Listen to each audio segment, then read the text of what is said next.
પરમાત્માનું શાસન પવિત્ર અને પુણ્યશાળી જીવોને મળે છે અને એ શાસન જેને મળ્યું છે અને સમજ્યું છે અને એ શાસનને ક્યારેય પણ છોડવા તૈયાર ન થાય, ક્યારેય પણ.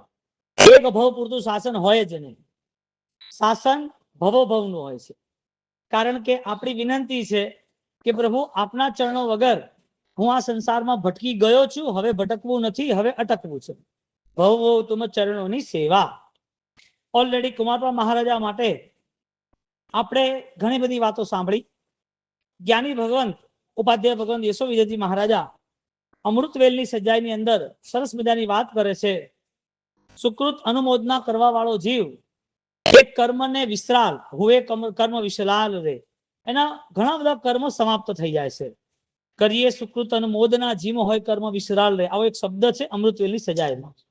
હવે એની સ્ટાર્ટિંગમાં એ છે કે ચેતન જ્ઞાન અજવાળીએ, ચેતનને આધારિત આત્માના સ્વરૂપની વાત કરી, સ્વરૂપને આધારિત ગુણોની વાત કરી. જ્ઞાન એ ગુણ છે, ચેતન જ્ઞાન અજવાળીએ એનો પુરુષાર્થ છે. એટલે જૈન દર્શન માત્ર જ્ઞાન પૂરતું નથી રહ્યું. એ જ્ઞાન જ્યાં જ્યાં સ્પર્શે છે ત્યાં બધે આત્મા છે. એ જ્ઞાનની ભૂમિકા જ્યાં જ્યાં પ્રારંભ થાય છે ત્યાં ત્યાં સમ્યક દર્શન છે. એટલે જ્ઞાન અજવાળા વાળું હોય તો કામનું છે. અને જેને જ્ઞાનને અજવાળ્યું છે એવા મહાન વ્યક્તિ ચીનુભાઈની આજે સભા છે. એટલે કે મહિનાનો દિવસ, સામાયિક, ગુણાનુવાદ વગેરે. તો કુમારપાળ મહારાજાના જીવનમાં 55 વર્ષ પછી આરાધના શરૂ થઈ. એટલે એને જયારે આરાધના કરી ત્યારે એકલાનું નામ નથી બોલાતું, એની સાથે કલિકાલ સર્વજ્ઞ હેમચંદ્રાચાર્ય ભગવંતનું નામ બોલાય છે. કેમ એમ? કારણ કે જે ગાઈડન્સ છે, માર્ગદર્શન દેનાર છે, ઈશારો કરનાર છે, એ મહાન વ્યક્તિત્વ હોય તો જ આપણું વ્યક્તિત્વ મહાન બને. એટલે સદગુરુ વગર એ જીવ ક્યારે પણ માર્ગ પર ચડી ન શકે. અને સદગુરુ એને માર્ગ પર ચડાવે એટલું નહીં, એને માર્ગ પછી જ્યાં મંજિલ છે માર્ગને આર પાર લઈ જાય. એટલે સદગુરુનું કર્તવ્ય એના જીવનને વધારે સુગંધિત કેમ બને એવા એને આદર્શો બતાવે, એવા એને ઈશારા કરે.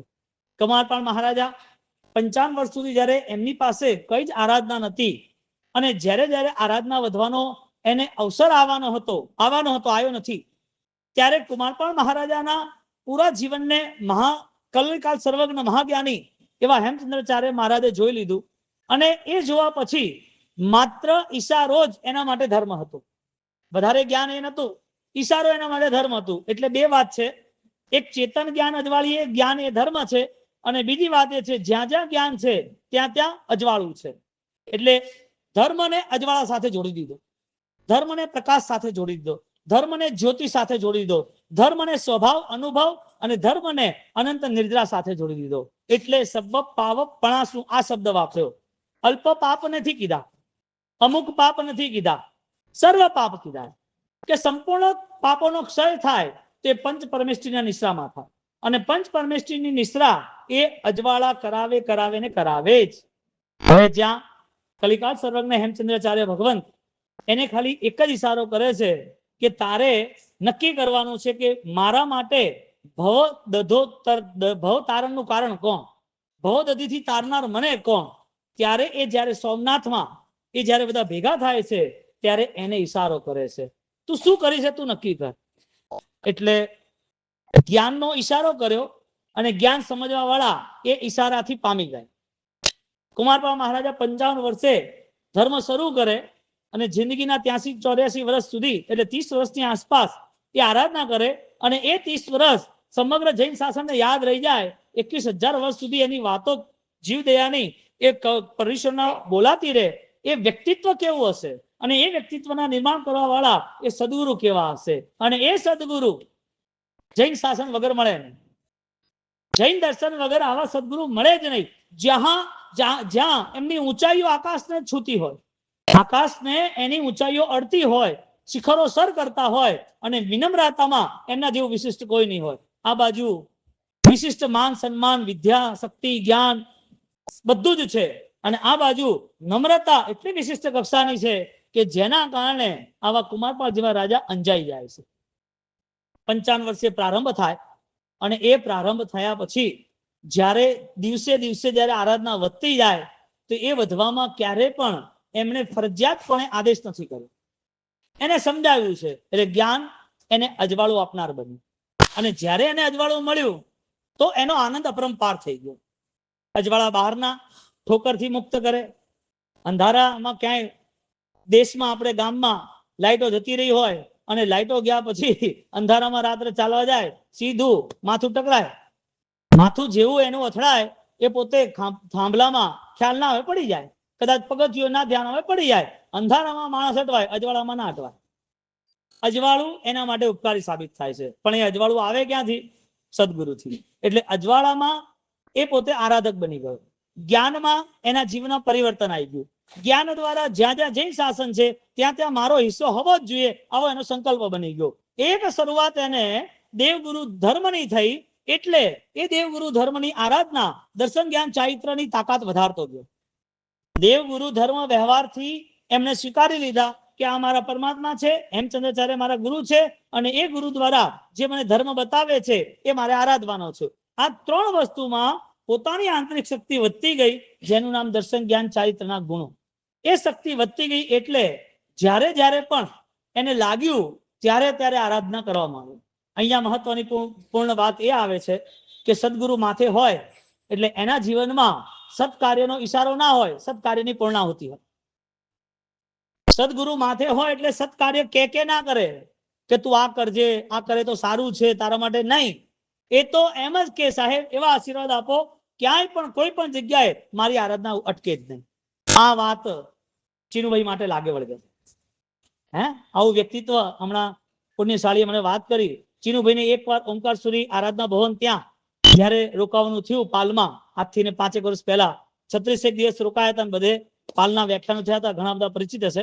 તો વધુ પડતું ત્યાં જ રોકાવાનું થયું હતું અને લગાતાર એક સવારનું વ્યાખ્યાન ચાલે, પછી સંઘનું વ્યાખ્યાન ચાલે, પછી ભગવંત બીજા વાંચનામાં વગેરે હતા. એટલે મોટા મહારાજ સાહેબ, યશો વિજય મહારાજ સાહેબ, ભક્તિ યોગાચાર્ય, એમના બેન મહારાજ મોક્ષ મહારાજ સાહેબ એ ત્યાં જ હતા.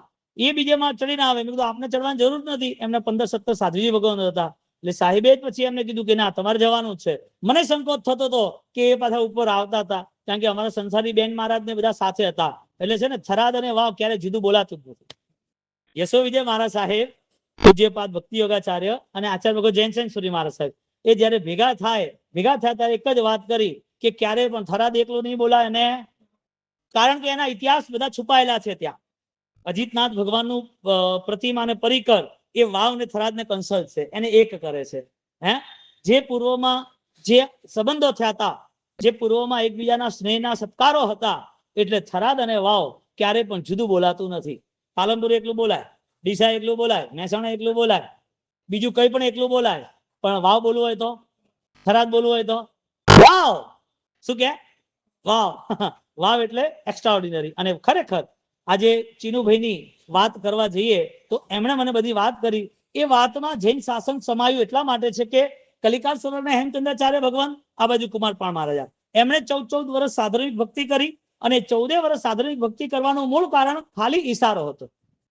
એ કે આવી કામડી ગુરુદેવ તમે પહેરો, મારા જેવો ભક્ત હોય. એનો એક કાઉન્ટર ક્વેશ્ચન સાહેબે કર્યો, તારા જેવો ભક્ત અને આવી કામડી મારે પહેરવાની? બંને સેમ, બંને વોકેબલી સેમ હતી. એ બંને જે બોલ્યા કલિકાલ સર્વજ્ઞ ભગવાન, એક કામળી હતી, એ કામળી થોડી સહેજ ક્યાંક સાંધેલી કે ફાટેલી કે જે નક્ષીન કોઈ બી હોય, નોર્મલ હતી. ત્યારે કુમારપાળ મહારાજા એ ધર્મ પામ્યા પછી, આગળ વધ્યા પછી એ એમ કે છે કે આવી કામળી મારા જેવો રાજા, મારા જેવો ભક્ત હોય, સમૃદ્ધ હોય, અને સાહેબ આપને આવી કામળી પહેરવાની આવે જ નહીં, આપને આવી કામળી પહેરી. એનું એ જ કાઉન્ટર ક્વેશ્ચન પાછો એ કહે છે, તારા જેવો ભક્ત હોય અને મારે આવી કામળી પહેરવાની આવે? સેમ બંનેના વર્ડિંગ્સ હતા, બંનેની વાત સમાન હતી. એને ખાલી ઈશારો કર્યો, આ કામળી આપનાર કોણ હશે? આ કામળી આપનાર કેવો હશે? એ કે જી સાહેબ હતી એ વર્ષથી રોજની 1 કરોડ સોનામોર એમ દરેક વર્ષે 14 વર્ષ સુધી આ રીતે સાધનિક ભક્તિ કરી. સાધનિક ભક્તિ કરવાનો અવસર આજે વર્તમાનમાં આવ્યો છે આપણી પાસે. આજની પરિસ્થિતિઓમાં આપણે જો ચૂકી જઈએ તો ગુરુ માત્ર બુકોમાં કે સ્ટીકરોમાં કે ફોટામાં કે નામમાં રહેશે, હૃદયમાં છે કે નહીં એ ચેક કરવાનું નથી, એવું તો કહી શકાય નહીં. છે તો એનું પ્રૂફ પણ એને કરવું જરૂરી છે. એટલે કલિકાળ સરોવરના જે ભક્તિ કરતા હતા અને એ ભક્તિના પ્રભાવથી જ્યારે કુમારપાળ જોડાઈ જાય છે, એટલે કે ભક્તિના ભાવમાં એ પણ જોડાઈ જાય છે, ત્યારે કુમારપાળ મહારાજાના જીવનમાં એને માત્ર ઈશારા કરે છે. કારણ કે ગુરુને પણ એ ખબર છે કે શિષ્ય એટલો બધો જ્ઞાની, એટલો સમજદાર, એટલો હોશિયાર અને એટલો સમર્પિત છે કે માત્ર એને ઈશારો કરશું એટલે એની પોતાની સમજણમાં જૈન શાસન પ્રત્યેની દરેક વાતો બેસી જશે, જૈન શાસન પ્રત્યેનું દરેક યોગદાન એ માટે તૈયાર થઈ જશે. એટલે આવી ઘણી બધી વાતો થઈ. એ ઘણી બધી વાતોમાં કુમારપાળ મહારાજા જ્યારે આ ભક્તિ કરે છે ત્યારે આ ભક્તિના પાછા સેન્સીસ એટલે એની સમજણ એટલી બધી વિકાસને પામતી ગઈ, એટલી આગળ વધતી ગઈ કે જેના કારણે એને પડીલેન કરનાર એક શાવક એ એમને આવ્યો અને કુમારપાળજીનો પોષક ચાલે અને સામાન્ય કટાશના ચરવડો મુપતિ એ ખાલી એ પડીલેન કરે, ચેક કરે કે અંદર કોઈ જીવાત ના હોય, ઘણા ટાઈમથી પડ્યું હોય તો કદાચ, તો એ પોતે આવી રીતે કરે પૂછે શું કરે છે, કેમ છે, આવું છે, તો કે આ રીતે જીવદયાનું પાલન કરવાનું છે. જૈન શાસન ઊંડે ઊંડે ઉતરતું જાય છે અને એ ભાવનો પ્રભાવ આજે આપણને દેખાય છે એની વાતો દ્વારા. કેવા રાજા મહારાજા થયા કે જેને પોતે આખા જૈન શાસનની જવાબદારી પોતાના ખભા ઉપર લઈ લીધી. મારાથી થાય તો પછી મારે બીજા કોઈને આ લાભ આપવો જ નથી. હું કરી શકું એવી પરમાત્માએ મારા પર કૃપા કરી હોય તો મારે ક્યાંય પાછા પડવું નથી, જેમાં ડાબો હાથ આપે જમણાને ખબર ના પડે. આવું તો ગુપ્ત અને આવી રીતે મહત્વપૂર્ણ આખું ને આખું શક્તિશાળી આ શાસન છે. અને એવા મહાપુરુષો જે થયા છે એ વિશિષ્ટ કક્ષાના છે, એ સામાન્ય નથી. એમાં ચુનીભાઈનું નામ આવે છે કારણ કે એમણે વાત કરી કે વાવ વાળું કોઈ પણ વ્યક્તિ આવે એટલે પર્સનલી એને જઈ મળી શકે. અહીંયા આવ્યા પછી કદાચ કોઈને સ્થિરતા લાવી હોય તો પણ એમને મળી શકે. અને આ બધી વસ્તુની પાછળ પૂજ્યપાદ ઓમકાર સુરી મહારાજ સાહેબ, હા, પ્રભાવક આખા વાવને ચમન બનાવનાર પૂજ્યપાદ અરવિંદ સુરી મહારાજ, પૂજ્યપાદ આચાર્ય ભગવાન યશોવિદ્યાજી મહારાજ સાહેબ, મુનિચંદ્ર સુરી મહારાજ સાહેબ, આ બધા જ ભગવંતો અને અમારા સ્નેહાલ ભાગ્યસુરી મહારાજ સાહેબ, અમારી સારી મિત્રતા છે. તો એના કારણે આજે વાવની જે રોનક અને ચમક છે એનું આ નામ આજે આપણે તો ખબર જ છે, મને થોડીક જ ખબર હતી એટલે મેં પૂછ્યું તો એમણે મને બધી વાત કરી કે સાહેબ એ વ્યક્તિત્વ એવું હતું કે જૈન શાસનમાં કોઈ પણ સત્કાર્ય એવું નહીં કે કોઈ એક જ ફિલ્ડ, એવું નહીં, કોઈ પણ સત્કાર્ય હોય તો એમના મોઢે ના ના હોય, એ આગળ જ હોય. આ બધી પૂર્વની સાધના છે, સદગુરુની કૃપા છે, દેવગુરુ ધર્મની કૃપા સાથે વડીલોના આશીર્વાદ છે. અને આ બધી વસ્તુ સમજી અને જીવન સફળ બનાવવા માટે એક આંતરિક જનૂન છે, અંદરનો એક જજ્બો છે કે મારે કરવું છે. એટલે અહીંયા ઉંમર દેખાતી નથી.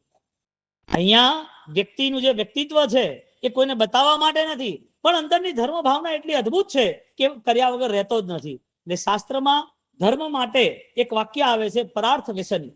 લલિત વિસ્તરાની ટીકા છે, એ લલિત વિસ્તરાની ટીકાની અંદર કલિક હરિભદ્ર સુરી મહારાજા એક શબ્દ લખે છે પરાર્થ વ્યસન. અને એ જ શબ્દ જ્યારે સાધકને સ્પર્શે છે ત્યારે એ વ્યક્તિ એ પોતે કોઈને પૂછવા રહેતો જ નથી.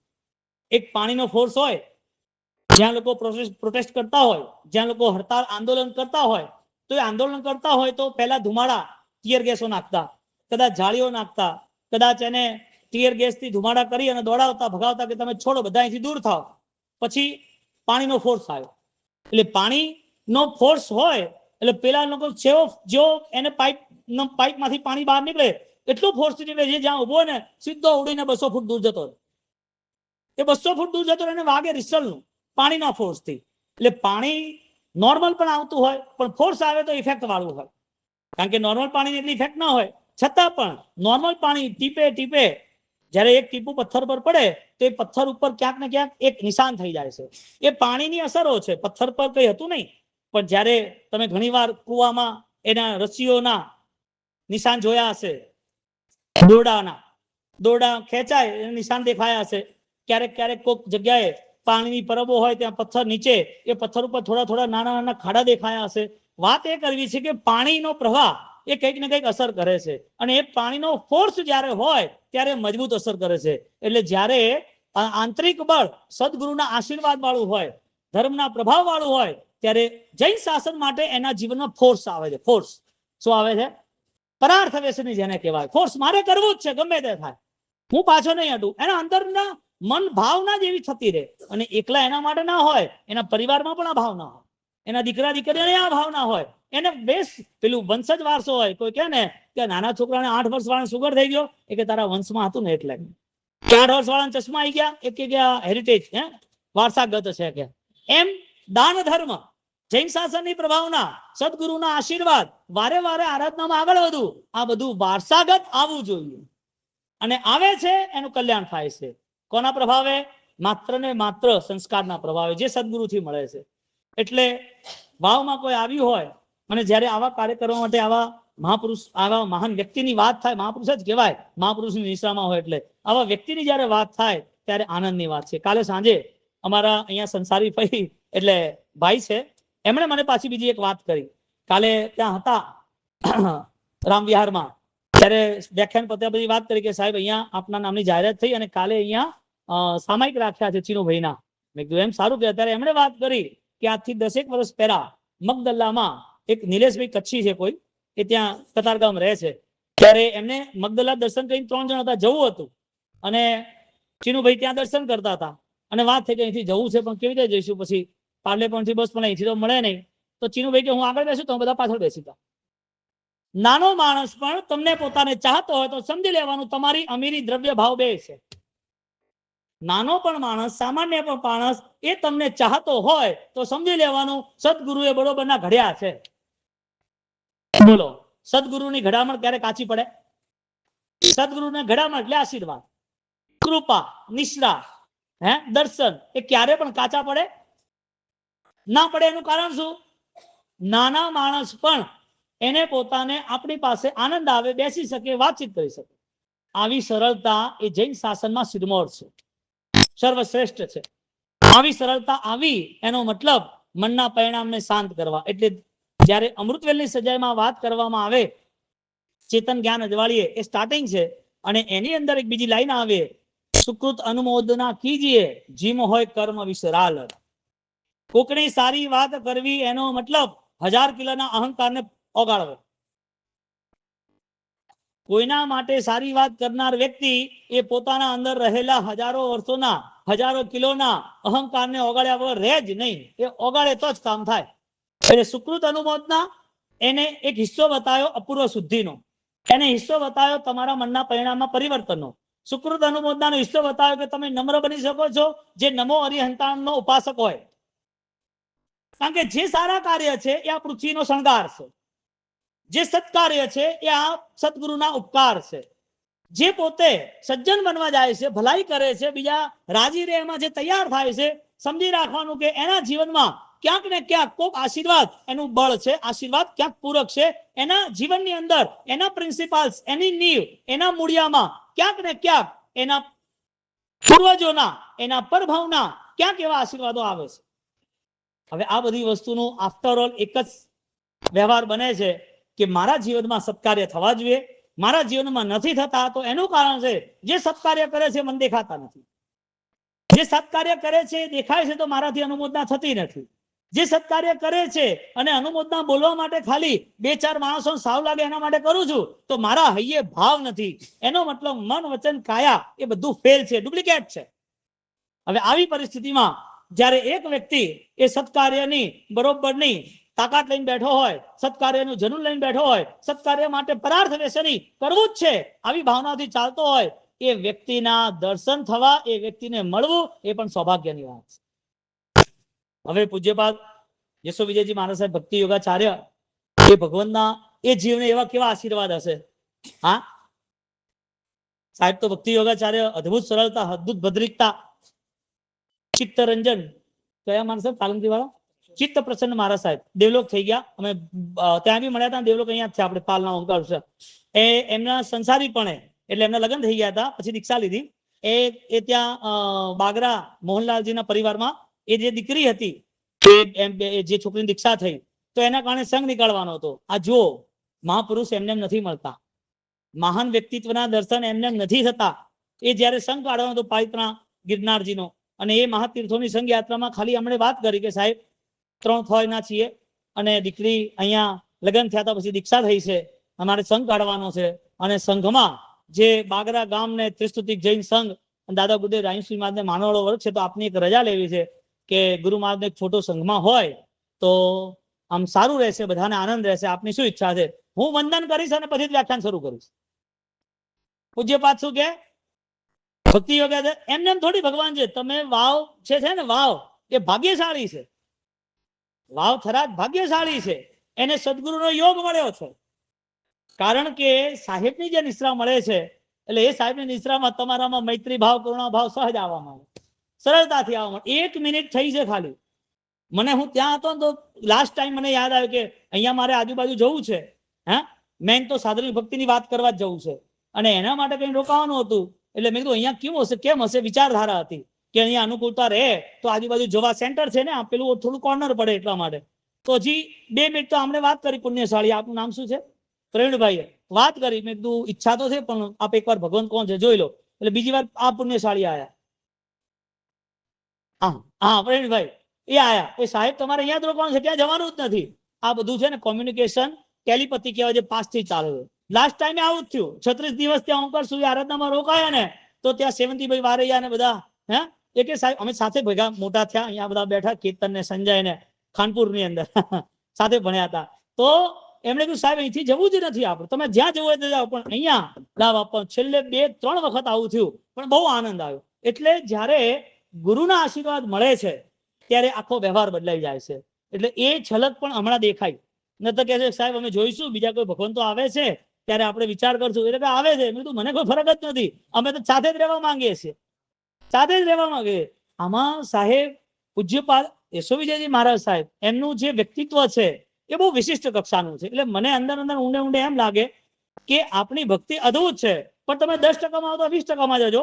એમ કરતા કરતા 40-50% વાળો 60%માં જજો. પણ આવા સદગુરુને માણવા જરૂરી. કારણ કે જે જૈન શાસન માટે બધું કરી છૂટતા હોય અને જે પોતે જૈન શાસન માટે આવી રીતની વિશિષ્ટ કક્ષાની આરાધનાઓમાં અનેકને જોડતા હોય, ત્યારે બહુ મહાન વ્યક્તિત્વ હોય તો જ હોય. કારણ કે સંપૂર્ણ મૌન સાધનાની આરાધનાઓ પ્રારંભ એમણે કર્યો અને એ પ્રારંભ કરવામાં ઘણું રિસ્ક હતું. પહેલા આપણે અમુકને ખ્યાલ નહીં હોય. રિસ્ક એટલે કે આપણે આમ શું કામ છે, આપણે તો આ ક્રિયા અને સ્વાધ્યાય હાથે બહુ પ્રેક્ટિકલ ને બહુ પાવરફુલ એમનું વ્યક્તિત્વ. એમનું કીધું આ તો જવું જ જોઈએ, આરાધના કેમ ના થાય? આખો આટલો મોટો વિશિષ્ટ પ્રકારનો આરાધક વર્ગ છે, તો એને હજી આગળ કેમ ના વધવું? અને મૌન શિબિરની જે સ્પીડ પકડાઈ, જે વિશિષ્ટ લોકો બીજા જોડાતા ગયા, એક નવી શરૂઆત જે કરી, એ ભક્તિ યોગ્યાચાર્યના બિરુદને નિશ્ચિત કરે છે, પ્રૂફ કરે છે. એટલે જયારે રસિકભાઈ અરે ચીનુભાઈ જયારે એમની વાત તમારે કરવાની આવે તો વાવનું ગૌરવ કહેવાય ને. કેવી રીતે? સદગુરુ મળ્યા એટલે. એટલે ગુરુ શિષ્યની જોડી.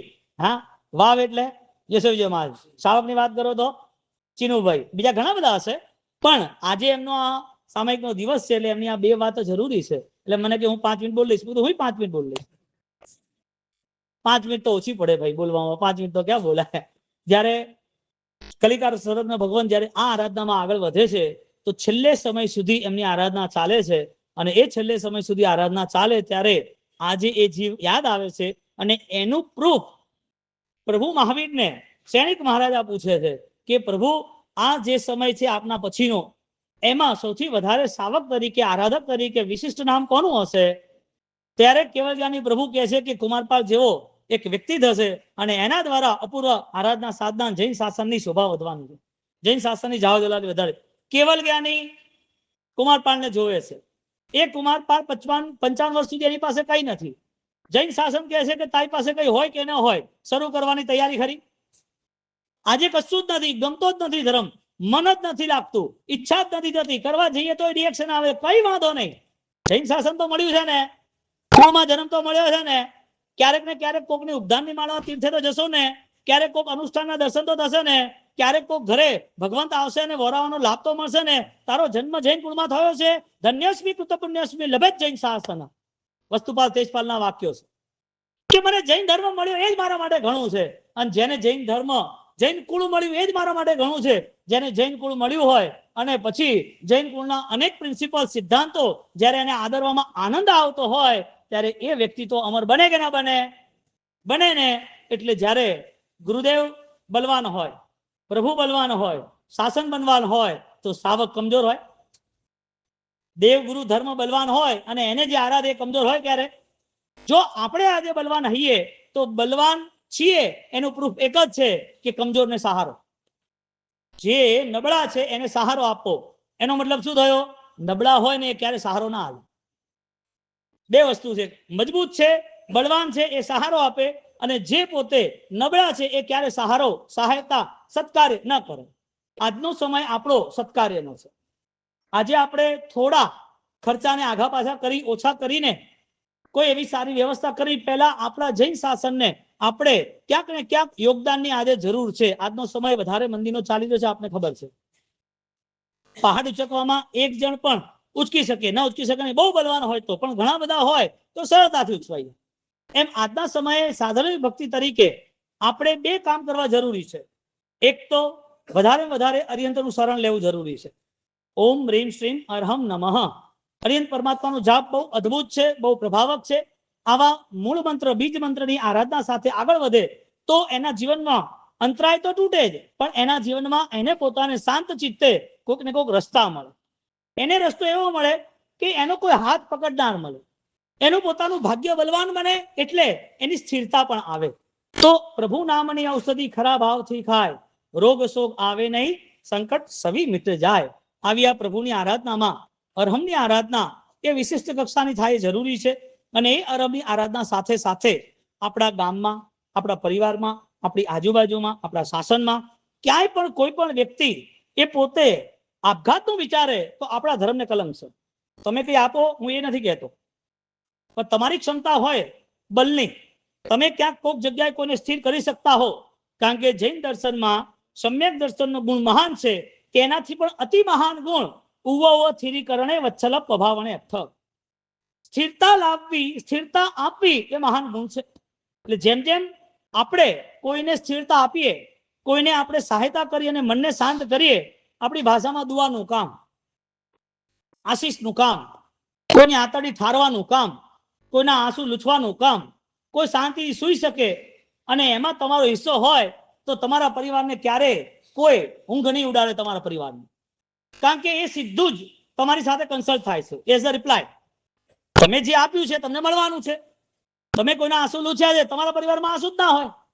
તમારે પોતાને કોકને ધન આપવાનું છે, દવા આપવાની છે, ધાન્ય આપવાનું છે, સહાયતા કરવાની છે. આપણા પરિવારમાં ક્યારેય કોઈને અસાતા કોઈ બી એવી દવાઓ જરૂર જ ના પડે.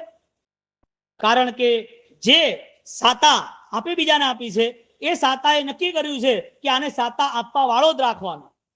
આને માદો રાખી અને એને હોસ્પિટલમાં નથી રાખવો, એને બીમાર કરી અને ખાટલે નથી બેસાડવો, દવાઓ ખાઈ ખાઈ એને કમજોર નથી બનાવો. કુદરતે નક્કી કર્યું છે કે આ સાતા આપવા વાળો છે, આની સાતા અટકવી ના જોઈએ. તમે ચાહો છો કે મારે સાતા જોઈએ છે, આપી છે એમ નહીં, જોઈએ છે. તમે એવું ચાહો છો કે સ્વાસ્થ્ય સારું રહે, તમે એવું ચાહો છો કે પરિવાર રાજી ખુશી રહે, તમે એવું ચાહો છો કે પરિવાર જોડે જોડાયેલા બીજા સદસ્ય વેવાઈ દેર નણંદ જે બી હોય છે એ બધાના જીવનમાં શાંતિ એવું ચાહો છો તમે? જૈન શાસન એવું ચાહે છે, શિવમસ્તુ સર્વ જગત. તમે એવું ચાહો છો? જો તમે એવું ચાહતા હો તો તમારી ફરજ બને છે કે મારે સાતા આપવી, કારણ કે સાતા આપવાથી સાતા મળે છે. આપણે કંઈક કરીએ, તમે અમારી અમને તમે ગોચરી વહોરાવી, ભોજનનું દાન કર્યું, હા અમારી સાથે ચાલ્યા, અમને પ્રોબ્લેમ હતી મેડિકલની તો તમે દવા કરી, આમાં તમે અમારા પર ઉપકાર કર્યો કે અમે તમારા પર ઉપકાર કર્યો? હું એમ કહું કે વાત ધન્યવાદ, તમે પગે લાગો, તમે ખૂબ સેવા કરી, ધન્યવાદ. અરે ના ના સાહેબ, અમને લાભ ક્યાંથી મળે? અમે તો સાહેબ અમારું ભાગ્ય છે કે આવી સેવાનો લાભ મળ્યો. એનો મતલબ શું થયો? તમે સેવા કરો એટલે તમારા જીવનમાં સેવાનો લાભ એટલે ઉપકાર થયો. ઉપકાર થયો ને, ઉપકાર કૃપા દ્રષ્ટિ મળી ને સદગુરુની. જ્ઞાની કહે છે કે કોઈ પણ ફિલ્ડ હોય, ચાહે પશુનું હોય, ચાહે ગરીબનું હોય, ચાહે બીમારનું હોય, ચાહે કોઈ અનાથનું હોય, ચાહે કોઈ ભૂખ્યાનું હોય, કોઈ પણ ફિલ્ડ હોય, જે સેવા કરે એના જીવનમાં એને પરમ સાતા મળે જ.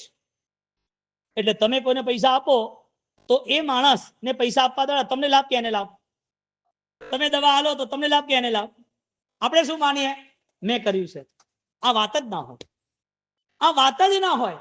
મેં કર્યું છે વાત જ ના આવે. હું આપું તો જ થાય, અથવા તો મને લાભ મળ્યો છે, સારું થયું મેં આપ્યું તો મને લાભ મળ્યો. તને લાભ કયો મળ્યો? પૈસાનો મળ્યો કે સાતાનો મળ્યો? તો કે પૈસાનો લાભ લેવો હોય તો સાતા નહીં મળે, સાતાનો લાભ લેવો હોય તો ધન્યવાદ. બહુ બહુમાન પૂર્વક સ્વામી વાત્સલ્ય કે આપણા ત્યાં શું કે સ્વામી ભક્તિ કે આપણા ત્યાં કે જે દેવગુરુ ધર્મને માને છે એ દેવગુરુ ધર્મને માન્યા પછી જ્યારે એની ભક્તિનો લાભ મળે આપણને ત્યારે એનો આનંદ અપરંપાર હોય. વાહ, મારા પરિવારને લાભ મળ્યો, ધન્યવાદ, તમે મને સંઘે લાભ આપ્યો, સાધની ભક્તિનો લાભ આપ્યો, ધન્યવાદ છે મને સાધુ સાધ્વી ઉપાસનાનો લાભ આપ્યો. એટલે તમે એમ થાય કે મારી પાસે ધન છે અને હું લાભ લઉં, મને કોઈ કહે તો લાભ લઉં, કોઈએ કીધું અને લાભ લીધો, તો એ સેન્સીસ હજી સુધી કંટ્રોલમાં છે. એ સેન્સીસ ઓવરફ્લો, જે ફોર્સ આવવો જોઈએ, જે ભક્તિ અદભુત થવી જોઈએ, એ હજી શિખર અડતી નથી. કોઈના કહેવાથી થાય કે સમજણ સાથે થાય? સમજણ સાથે. ગુરુ કૃપા કોને કહેવાય? કે એ એને ઈશારો કરે ત્યાં સુધી એ પહોંચી જાય. ઈશારો ના કરે તો બીજી વખત એને ખબર પડે કે મારે આ કરવાનું છે. એવી પરિસ્થિતિઓની અંદર જ્યારે કલિકાલ સૌરભના કુમારપાળને તૈયાર કરે છે, એવી રીતે આજે ચીનુભાઈની વાત કરી, એવી જ રીતે હવે તમારું કર્તવ્ય નજીકમાં આવ્યું છે. હવે કર્તવ્ય નજીકમાં આવ્યું છે કે સાધની ભક્તિ તરીકે ગુપ્તતાથી પણ મારે કામ પૂરું કરવું છે. ગમે તેમ કરીને મારા થકી હું તપાસ કરીશ, મને લાભ મળે એના માટે હું વ્યવસ્થિત ખોજબીન કરીશ. મારે ક્યાં અટકવું? વયા વચ્ચેનો એક ગુણ આવે છે જેને અપ્રતિપાતી ગુણ શાસ્ત્રકાર કહે છે. સમ્યક દર્શનની સજાઈમાં આ વાત આવે છે, વયા વચ્ચે પાતિક તૂટે. સેવાના ભાવથી, સેવા કરવાની ધગસથી, લગનથી, ઈચ્છાથી જે સેવા કરે છે એના અદ્ભુત એટલે ઘણા બધા કર્મ ખતમ થઈ જાય. પાતિક તૂટે એવો શબ્દ વાપરો સમ્યક દર્શનના ગુણમાં, કે સેવા ભાવીના બધા જ પાપ તૂટી જાય છે. એટલે જે સેવા કરે એને બહુમાનની ઈચ્છા હોય, જે સેવા કરે એને ખ્યાલ આવે કે મને આ બધા ઓળખે, એને તો ખબર જ છે કે મારા કેવલ જ્ઞાનીના આશીર્વાદ મળ્યા, હવે મારે બીજાનું કોઈ કામ જ નથી. મારા વડીલો, મારા મા બાપના આશીર્વાદ છે એટલે મારે મા બાપનું નામ લખવાનું છે. મારા મા બાપનું નામ મારે એટલા માટે લખાવવું છે કે મારા વડીલોના, મારા મા બાપના આશીર્વાદ છે, એની આશીર્વાદ ભૂમિકા, બાકી હું કઈ જ નથી. આવી સેવા કરવા વાળો એને ઉપકારનો લાભ થાય છે. એટલે તમે કે કોઈ પણ સેવા કરે, કારણ કે સાધુ સાધુ ભગવંતોમાં સેવા કરે એટલે ચૂકે જ નહીં. મને ક્યારે લાભ મળે? એમનું પાળનું છે, એમની તપસ્યા છે, એ વિહારથી આવ્યા છે, એમને અસાતા છે, એમને દવા લાવવાનું છે, ડોક્ટર જોડે જવાનું છે. સાધુ સાધુ ભગવાન ક્યાંય કોઈ પણ હોય સેવામાં આગળ જતા રહે, મને લાભ ક્યાંથી? અને બહુ સદભાવ સાથે, કારણ કે સેવા કરવા વાળા જે પણ વ્યક્તિત્વ છે એને ખબર જ છે કે બીમારીમાં ક્યાંક ને ક્યાંક એમના મનને અસાતા હશે, એમના મનથી કડક શબ્દ નીકળી જશે, એમના વચન એવા રહેશે, એમને અનુકૂળતાઓ નહીં રહે એટલે એમને ગુસ્સો બી આવશે. આવું બધું બીમાર માણસ કરવાના છે. એટલે એવું જાણીને જ સેવા કરવાથી, સેવાના ભાવથી પાપ તૂટે. એટલે ખાલી સેવાથી પાપ નથી તૂટતું, એ સેવા દ્વારા એનું મન શાંત રહે છે એટલે પાપ તૂટે છે. કારણ કે સામેવાળા જે બી બીમાર, બાળ અને બુઝુર્ગ એટલે કે ઘરડા, એ ત્રણનું વ્યક્તિત્વ કેવું હોય? ક્ષમતા રાખ્યા વગર છૂટકો જ નથી. ક્ષમતા રાખ્યા વગર છૂટકો જ નથી. એટલે સેવા કરવા વાળાને સૌથી પહેલા 500 કિલો બરફ રાખવો પડે. સેવા કરવા વાળાએ 500 કિલો બરફ રાખવો પડે.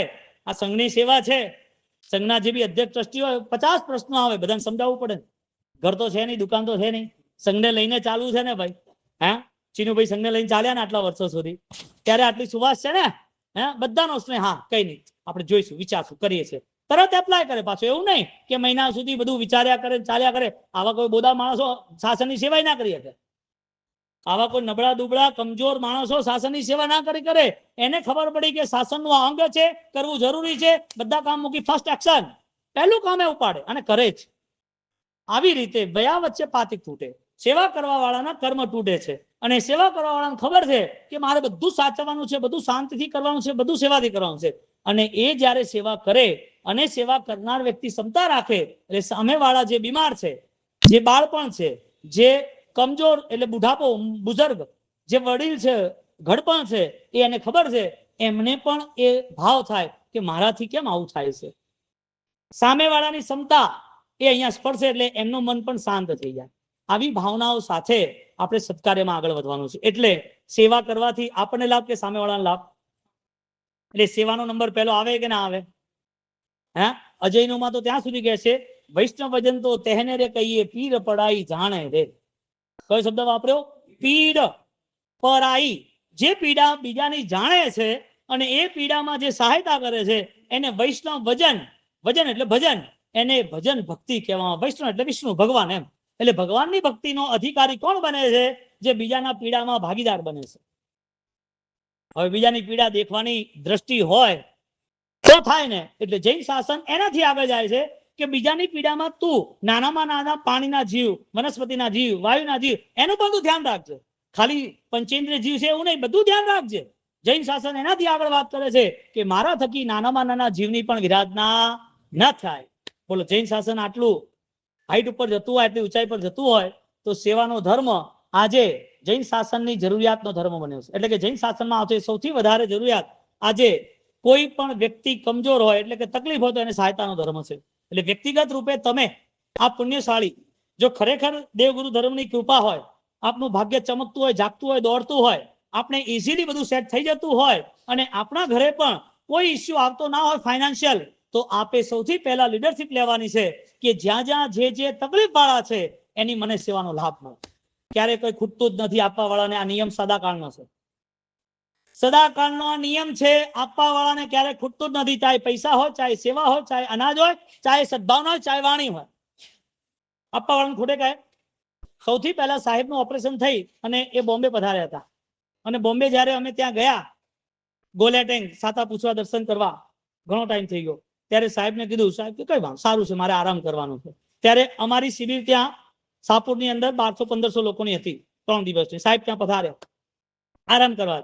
સાહેબ આપને શિબિરમાં નિશ્રા આપવાની, કે મારી અનુકૂળતા નહીં રહે, મને આ થોડી તકલીફ. સાહેબ આપે કશું જ કરવાનું નથી, આ બોમ્બેથી ગયા કે આયા, આપે ખાલી પાઠ પર બેસો, નો કાર્ડ બોલીને નીકળી જવાનું, કે નહીં મેળ પડે તો સાહેબ હું તમારી જોડે જ બેઠો છું, હું અહીંયા જ બેઠો છું. 1 કલાક એ લોકો 1200 લોકો બેઠા છે, આપના મંગલાચરણ વગર શિબિર શરૂ થશે જ નહીં. જેમણે આવ્યા, પધાર્યા, મંગલાચરણ કર્યું, બહુ આનંદ આવ્યો. હું એમ કહેવા માંગુ છું, જો પરમાત્માના શાસનમાં વાણી દાન આપવા માટે આટલી તૈયારી હોય, તકલીફ તો હતી જ, પણ એમની તૈયારી હતી કે મારે ગમે તેમ કરીને વાણીદાન, વચનદાન, દેશના પરમાત્માની વાણી આપવાની એ મારું ફરજ હોય. તો આજે જે કન્ડિશન હતી અને આજની કન્ડિશન, કેટલો ફરક છે? મુખ્ય વાક્ય શું છે? આપનારનું ક્યારે ખૂટતું નથી. મુખ્ય વાક્ય શું છે? દાતાર ક્યારે પણ કમજોર હોતો જ નથી. લેવા વાળો હોય અને લેવાની ભાવના હોય અને સંઘરવાની ભાવના હોય તો એને ક્યારે પુરાય નહીં. ન લેવાની ભાવનાથી, લેવું નથી છતાં પણ સમય પ્રમાણે લેવું પડે છે, એ વ્યક્તિ 2-5 વર્ષે તૈયાર થાય ત્યારે એ વ્યક્તિ દાતાર જ બને છે.